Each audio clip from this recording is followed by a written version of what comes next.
what I created, I can destroy. Is not a game. One night, Professor Charles Xavier is jolted awake by a dream. A furious intergalactic chase pulses through his mind. Amid swirling cosmic chaos, a mysterious woman's desperate cry pierces the void. He demands her identity, but she only gazes at him in silence, deepening the suspense and leaving him haunted by unanswered questions. That night, the professor summons the X-Men to the war room. Wolverine asks why, but the professor insists it's critical. He states the space shuttle Starcore launches tomorrow with Dr. Corbeau to study a rare solar vortex. The team is surprised when he instructs them to board the shuttle and infiltrate Eagle 1 space station secretly, revealing that only a pivotal event is imminent in space.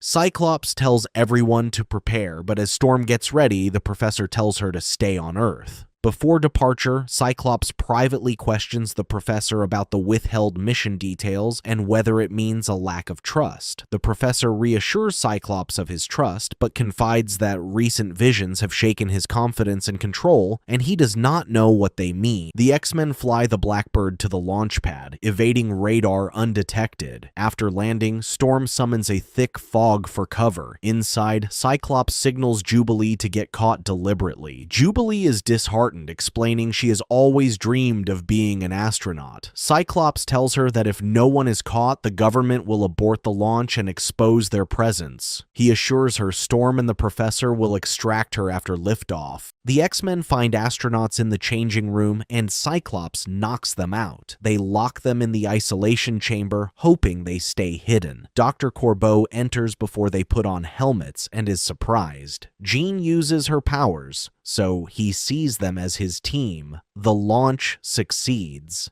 Xavier signals Storm to free Jubilee, who tries to explain herself to the guards, but they threaten her with prison. A storm breaks the windows and covers Jubilee's escape. After a tense docking at the space station, Dr. Corbeau leads the team in to meet the crew. Suddenly, Jean is racked by a psychic shock. A crushing presence lurks on board. Instantly realizing it's a trap, she lunges to warn Dr. Corbeau, but the vent hisses with gas. As darkness closes in, Jean desperately shields her mind, but the threat is overwhelming. The door bursts open. Eric the Red, Shi'ar emissary, looms over the fallen X-Men, welcoming them to Eagle 1. Eric, triumphant, contacts Diken Narimani, the Shi'ar Emperor. Diken fears the X-Men know his plans and suspects Lilandra's involvement, ordering Eric to dispose of them. Eric orders the mind-controlled crew to detain Corbeau and open the airlock on the X-Men. Jean regains consciousness and tries to use her powers, but the mind control devices are more powerful than her psychic powers. With the airlock open, Cyclops is pulled toward it. Jean clings to him and, unable to affect the crew, destroys the controls. She closes the airlock as the others wake up. The crew begins shooting. Jean knocks them out, but when she is hit, Cyclops saves her. Eric tells Corbeau that the vortex he aims to study is what humans consider a wormhole, a rupture in space. He reveals that the Shi'ar can open galactic passageways at will, and controlling such power could shift the balance across galaxies. He says he was dispatched to intercept the Empire's enemy, the rebel Lilandra, who will soon enter the vortex. He adds that he controls an energy weapon designed to disable Lilandra's star cruiser, risking the outcome for both the Shi'ar Empire and the universe. The X-Men confront Eric, who is surprised they survived. Cyclops attacks, but his powers fail against him. The mind-controlled crew opens fire as the alarm sounds. Suddenly, Lilandra's cruiser passes the vortex, and Eric prepares the weapon. Cyclops fires at the panel, causing the weapon to miss its target. With the station out of control, Eric jumps ship with 2 crew members. Wolverine frees Corbeau, who worries the station is breaking up. Cyclops orders everyone to return before a reactor overload triggers an explosion. Eric chases Lilandra's ship and fires, but his shots are deflected.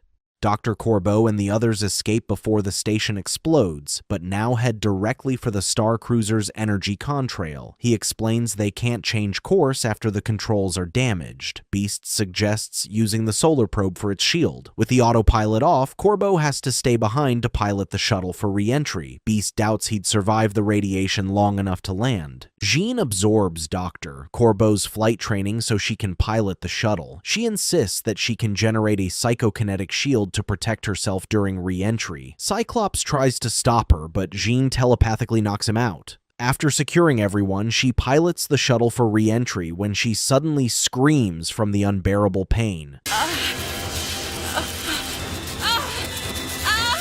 Jean attempts to pilot the shuttle through re-entry, but she is overwhelmed by a force that her shield can't block. The shuttle crashes into the water. The X-Men escape and rescue the unconscious Jean, who emerges as the Phoenix before passing out. Jean wakes in the hospital and wonders how she survived. Scott says they heard her call herself the Phoenix, but she claims no memory. The professor thinks she might have undergone a transformation they don't yet understand.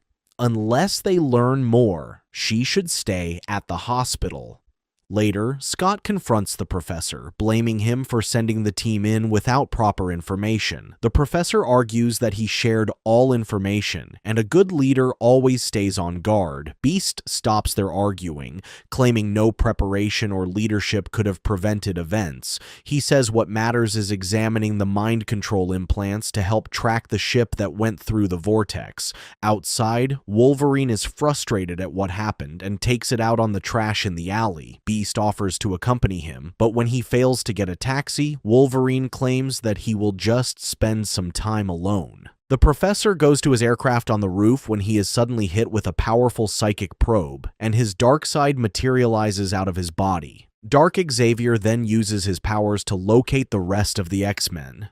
Dark Xavier first targets Wolverine, alone on a rumbling subway train. He torments him with the haunting image of Yuriko, Wolverine's lost love. As Wolverine fights through his torment, Sabretooth lunges from the shadows in a vicious attack. Just as Wolverine fights back, Sabretooth vanishes, and Deadpool's sudden appearance and gunshot leave Wolverine reeling.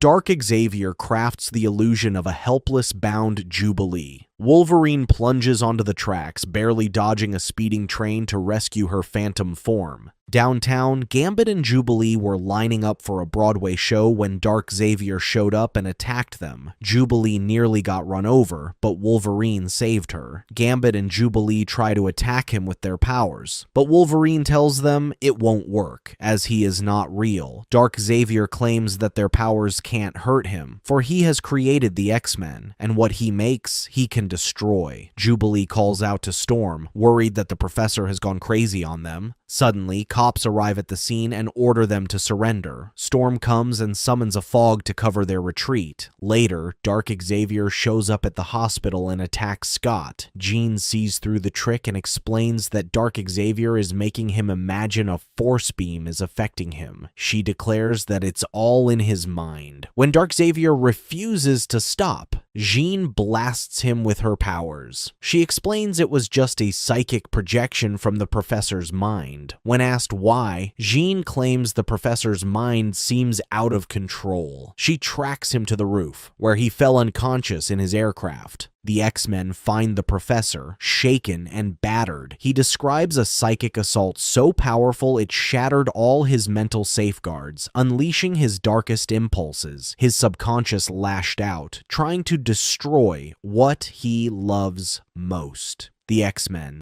He warns them his orders are no longer safe until he regains control, and names Scott as the new leader.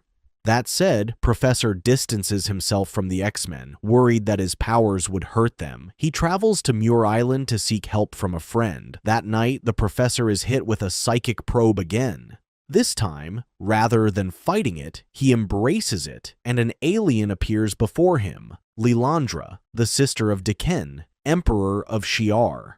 She has served her brother loyally until she learned that he seeks to control the ancient crystal of Makran, a power that threatens both their galaxies if breached. To keep it from her brother, she violated its sanctuary and stole the crystal. Charles wonders what led her to him, to which she explains that the Shi'ar believe two minds are linked from the day they were born and destined to seek each other out in their time of need. She describes it as a bond like love, only deeper. Suddenly, the door explodes and Juggernaut appears. Juggernaut beats the disabled Charles while ignoring Lilandra, who shoots at him in vain. Charles explains that Juggernaut's body is invulnerable, but his mind is not. He urges her to target his helmet so that he can use his powers. She finally blows his helmet off. Before he can crush her with his hand, Charles uses his powers to make Juggernaut relive his past and feel the pain he caused. Just as he overpowers him, Black Tom sneaks up from behind and knocks him out. Tom orders him to grab Lilandra so they can finish the job, but Juggernaut claims that although Tom did this job for the money, he too has his own reasons, to finish his half-brother once and for all. Juggernaut throws Charles out the window toward a cliff. Moira and Sean witness this, and Sean flies to catch Charles before he falls into the water. Afterward, Charles explains what happened, but Moira dismisses it as only an illusion created by his dark side. Back at the hospital, Scott watches over Jean. Storm, Jubilee, Rogue, and Gambit visit Jean at the hospital, to which Scott explains that her strange new powers are still surfacing. Wolverine walks in and explains that the professor just called him from Muir Island, claiming that an alien met with him before Juggernaut and Black Tom ambushed them and kidnapped Lilandra. Storm claims she too received a call from Moira and believes that the professor is suffering from violent delusions created by his dark side. Wolverine claims that they still need to check it out, to which Scott agrees and sends the team to Muir Island while he and Storm watch over Jean, believing her condition to be related to what's happening. Elsewhere, Tom grows impatient when their contact shows up late. It turns out that Eric the Red was the one who ordered them to kidnap Lilandra. When Tom orders him to pay up, Eric double-crosses him and shoots him in the chest. He demands to know where they were keeping Lilandra when Juggernaut sneaks up from behind and picks him up. Eric shoots him, but his weapon is ineffective against Juggernaut, who then throws him at the spacecraft he arrived in. Juggernaut was about to deal with them, but Tom stopped him, claiming that they needed to focus on business, to which Eric decided to pay up.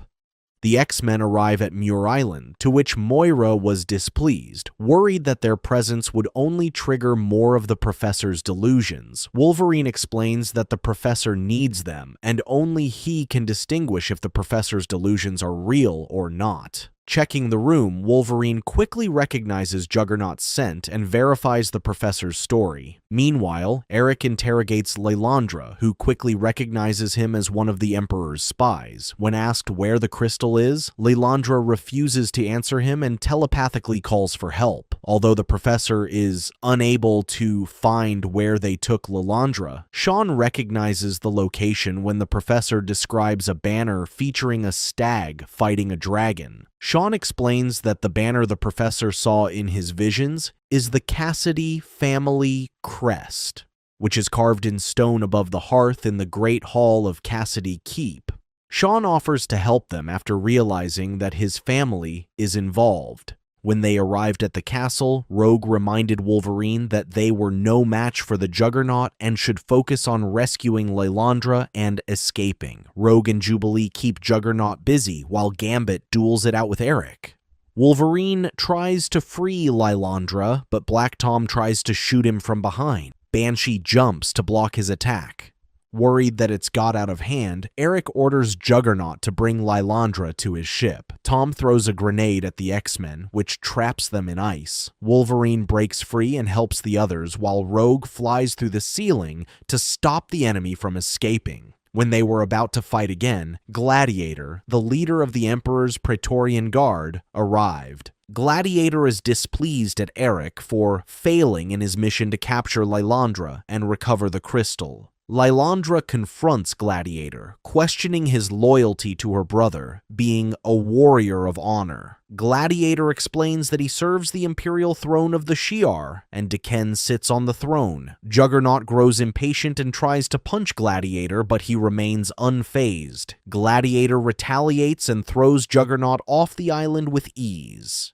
When he insisted that Lilandra go with him, the X-Men tried to stop him, but they were no match against Gladiator. When Gladiator seizes Lilandra, her desperate pleas echo telepathically to Charles, who urgently commands his X-Men to save her. Jean, her resolve blazing, insists on joining the fight at Cassidy Keep, proclaiming that the galaxy's fate may hinge on their success. Scott resists, fearing for her safety, but Jean's power erupts. She transforms into the unstoppable Phoenix. Phoenix quickly arrives and declares that Lilandra is under her protection. Gladiator uses his powers on her, but they are ineffective. She throws him into outer space to send a message to his master, urging him to abandon his evil quest for the crystal. Lilandra quickly realizes that Phoenix is the guardian of the Macrane crystal. She quickly begs her to help protect the crystal from her brother, to which Phoenix claims that he has already arrived, having just teleported through the vortex. Thank you for watching. Check out these other videos and subscribe and tap the bell to be notified about our latest videos. See you next time.